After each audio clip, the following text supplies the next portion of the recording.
ሄል ማለት ገሃነም ማለት ነው። ግን የሆነ ሰው ሄል ኖ ቢል ገሃነም አልሄድም እያለ ነው። ዛሬ ሄል ብያንና ሄል ኖን እንዴት እንደምትጠቀሙ የማሳያችሁ ነው የሚሆነው። እንግዲህ የሆነ ሰው ሄል ኖ ሲል ሪፊውዝ የሆነን ነገር እምቢ እያለ ነው። አይሆንም ወይም ኖ ዌይ አብሶሉትሊ ኖት እያለ ነው ማለት ነው። ስለዚህ ዩ ዩዝ ኢት ቱ ኤክስፕረስ ስትሮንግ ዲስአግሪመንት በሆነ ነገር ላይ አለመስማማታችሁን ለማሳየት ነው የምትጠቀሙት። ሄል ኖ ስትሉ አይሆንም በጭራሽ እያላችሁ ነው ማለት ነው።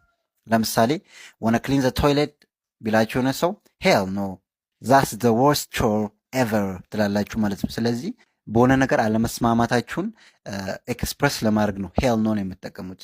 ሄል የ ስንል ደግሞ ኤክሳይትመንትን ወይም ደስታን ለመግለጽ ነው የምንጠቀምበት። ለምሳሌ ሹድ ዊ ኦርደር ፒዛ?